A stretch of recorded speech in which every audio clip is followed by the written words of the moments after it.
Hai semua, kami dari kelompok 2, mata kuliah Kimia Medisinal, kelas A, program studi farmasi. Kami akan menjelaskan materi tentang anti kanker. Sebelum kita masuk pada materi, izinkan kami kelompok 2 untuk memperkenalkan diri. Pertama-tama perkenalkan, nama saya Kristia Putri Evangeline Simpson. Perkenalkan, nama saya Evelyn Lampiang. Hai semua, perkenalkan nama saya Marsudana.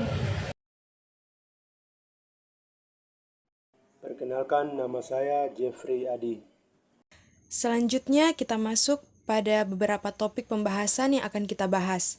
Yang pertama ada definisi, kemudian klasifikasi kanker, ketiga gejala-gejala kanker, keempat obat-obat anti kanker, yang kelima efek samping obat anti kanker, kemudian kontraindikasi kemoterapi, selanjutnya obat-obat kemoterapi, dan yang terakhir efek samping kemoterapi.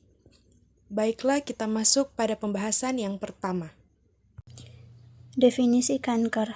Kanker merupakan pertumbuhan jaringan abnormal dan ganas, bisa menyebar ke bagian tubuh lain. Perbedaannya dengan tumor adalah tumor tidak menyebar dan tidak ganas. Penyebabnya mulai dari mutasi genetik, zat karsinogenik, radiasi, virus, gaya hidup. Kanker diklasifikasikan dalam dua cara. Pertama, berdasarkan lokasi, kedua, berdasarkan jaringan histologi. Berdasarkan lokasi asal utamanya, kanker dapat tergolong jenis tertentu seperti kanker paru-paru, kanker payudara, kanker prostat, kanker hati, mulut, dan otak. Dari sudut pandang histologi, terdapat ratusan jenis kanker yang dikelompokkan menjadi 6 kategori utama. Yang pertama, berdasarkan karsinoma. Karsinoma merujuk pada neoplasma ganas yang berasal dari epitel atau kanker pada lapisan dalam atau luar tubuh. Karsinoma keganasan jaringan epitel mencakup 80 hingga 90% dari semua kasus kanker. 2. Sarkoma. Sarkoma merujuk pada kanker yang berasal dari jaringan pendukung dan jaringan ikat seperti tulang tendon, tulang rawan, otot, dan lemak. Contoh sarkoma adalah osteosarkoma atau sarkoma osteogenik atau tulang, kardiosarkoma atau tulang rawan. 3. Mieloma. Mieloma adalah kanker yang berasal dari sel plasma sumsum tulang. Sel plasma menghasilkan beberapa protein yang ditemukan dalam darah. Leukemia. Leukemia, kanker cair atau kanker darah, adalah kanker sumsum tulang tempat produksi sel darah. Limfoma. Limfoma berkembang di kelenjar atau nodus sistem limfatik jaringan pembuluh, nodus, dan organ khususnya limpa, amandel, dan tinus yang memurnikan cairan tubuh dan menghasilkan sel darah putih atau limfosit yang melawan infeksi. Jenis campuran. Komponen tipe dapat berbeda dalam satu kategori atau kategori yang berbeda. C. Gejala-gejala kanker, yaitu yang pertama, penurunan berat badan.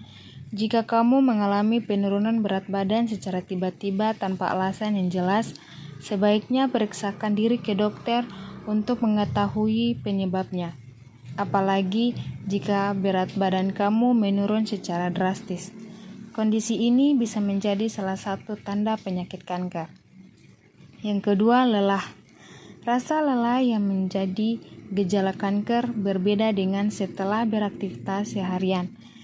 Pengidap kanker mungkin mengalami kelelahan terus-menerus meskipun sudah beristirahat yang cukup dan tidak mengalami aktivitas yang berat. Kelelahan yang parah bisa menjadi ciri-ciri penyakit kanker.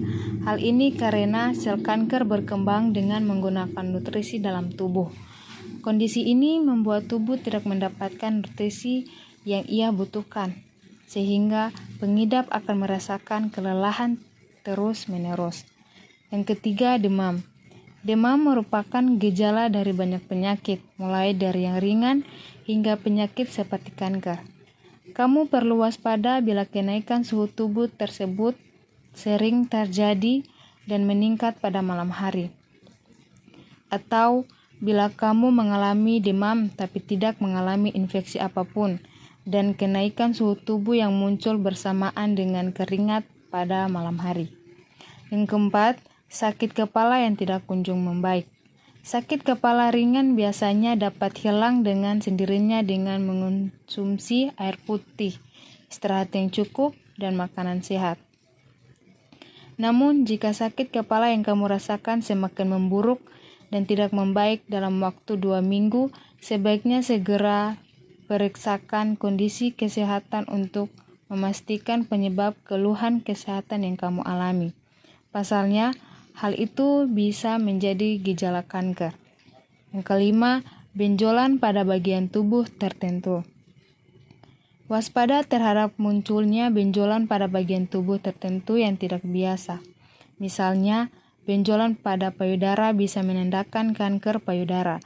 Benjolan yang merupakan gejala kanker biasanya memiliki ciri seperti tidak bisa digerakkan dari dasarnya, keras, dan tidak menyebabkan nyeri. Yang keenam, perubahan pada kulit.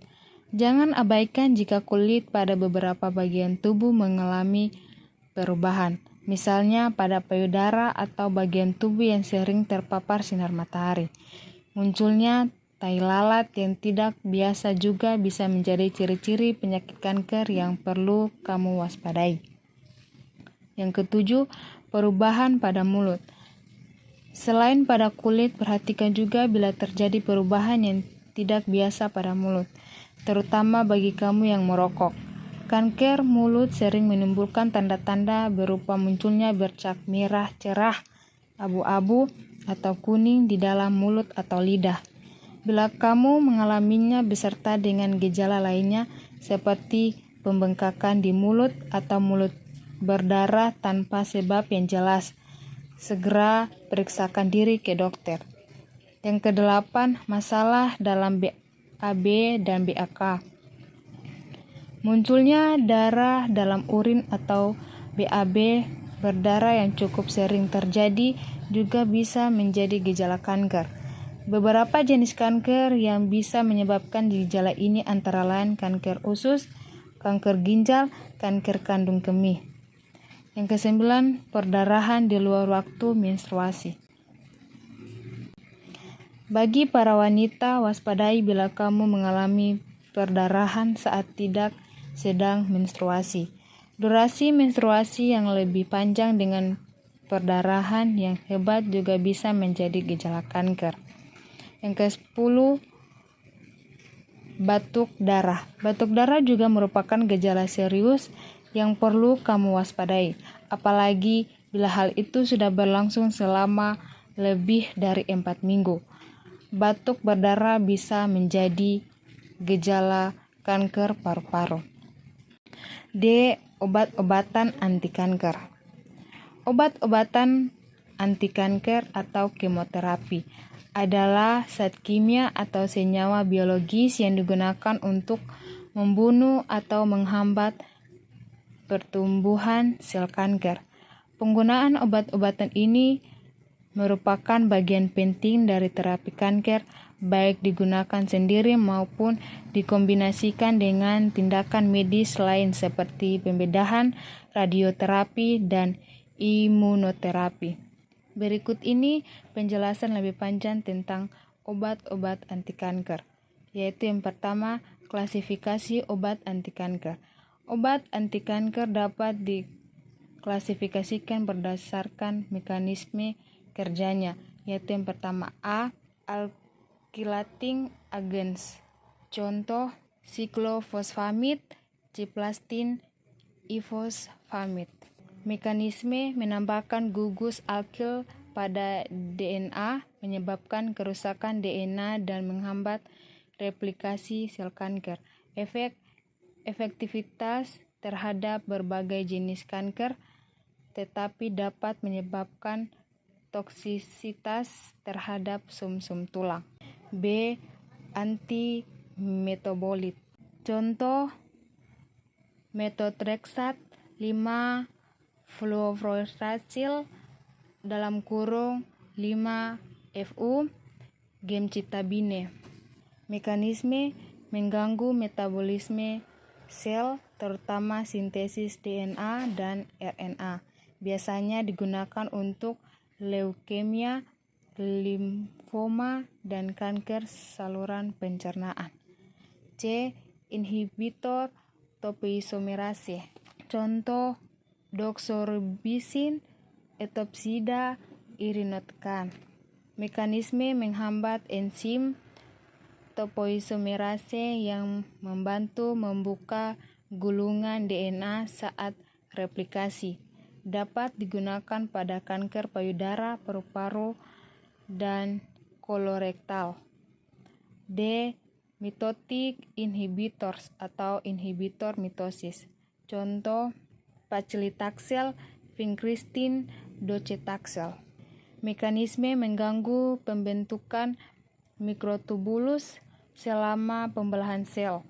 Efektif untuk kanker ovarium, payudara, dan paru-paru. E. Obat target molekuler atau target terapi. Contoh imatinib, trastuzumab, erlotinib. Mekanisme melakukan molekul spesifik yang hanya ditemukan di sel kanker atau seperti reseptor atau enzim. Lebih selektif dan memiliki efek samping yang lebih ringan dibanding kemoterapi konvensional. F. Imunoterapi. Contoh nivolumab, pembrolizumab, ipilimumab. Mekanisme mengaktifkan sistem kekebalan tubuh untuk mengenali dan menghancurkan sel kanker. Digunakan untuk kanker seperti melanoma, kanker paru, dan kanker ginjal. Efek samping obat anti kanker. Karena obat kemoterapi juga dapat merusak sel normal yang membelah cepat seperti di rambut, saluran cerna, dan sumsum tulang, maka dapat timbul efek samping seperti rambut rontok, mual dan muntah, penurunan sel darah putih atau leukopenia, anemia, mudah infeksi, kelelahan. Kontraindikasi kemoterapi. Kondisi tubuh buruk (ECOG, Eastern Cooperative Oncology Group), gangguan fungsi organ, gagal ginjal atau hati, dan gangguan sumsum tulang, infeksi berat, kehamilan (trimester awal), alergi atau hipersensitivitas terhadap obat, malnutrisi berat, usia lanjut dengan komorbid, penyakit jantung yang tidak stabil. F. Dosis dari obat kemoterapi. Dosis obat kemoterapi merupakan jumlah spesifik obat yang diberikan kepada pasien kanker dengan tujuan membunuh atau menghambat pertumbuhan sel kanker. Berikut adalah penjelasan mengenai dosis obat kemoterapi. Pertama, cara penentuan dosis kemoterapi. Dosis kemoterapi biasanya tidak ditentukan secara seragam untuk semua pasien, melainkan disesuaikan dengan berbagai faktor berikut.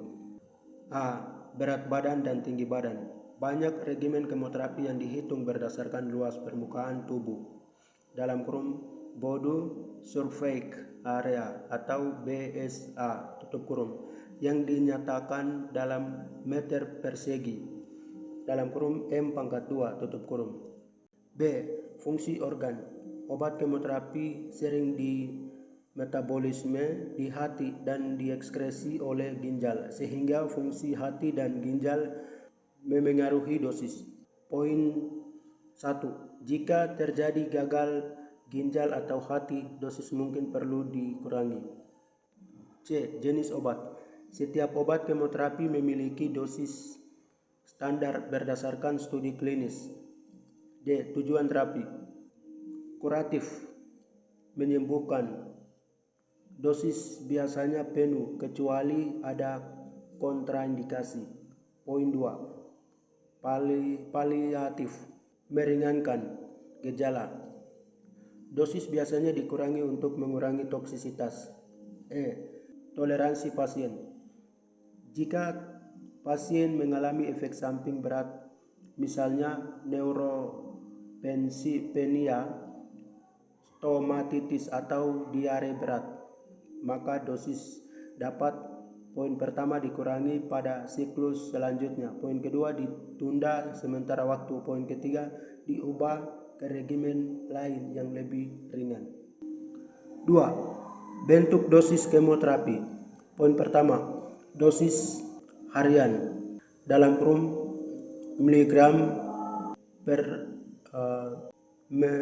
M/2 per hari dalam kurung, tutup dalam kurung. Obat diberikan beberapa hari berturut-turut. Poin kedua, dosis per siklus. Obat diberikan secara periodik, misalnya setiap 3 minggu dalam kurung 21 hari, tutup kurung. 3. Penyesuaian dosis. 4. Dosis dalam regimen kombinasi. Dalam kemoterapi kombinasi dalam kurung multi drug regimen, tutup kurung, setiap obat memiliki dosis masing-masing. Contoh, poin pertama, regimen AC untuk kanker payudara. 5. Monitoring dan evaluasi. Pasien yang menjalani kemoterapi harus menjalani evaluasi berkala. Poin pertama, tes darah rutin dalam kurung CBC, LFT, RFT, tutup kurung.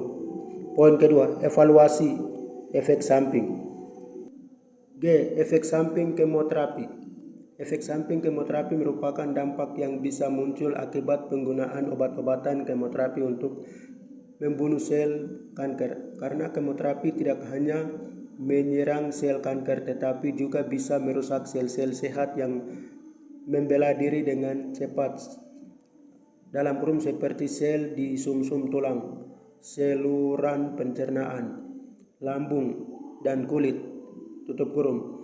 Maka berbagai efek samping bisa terjadi.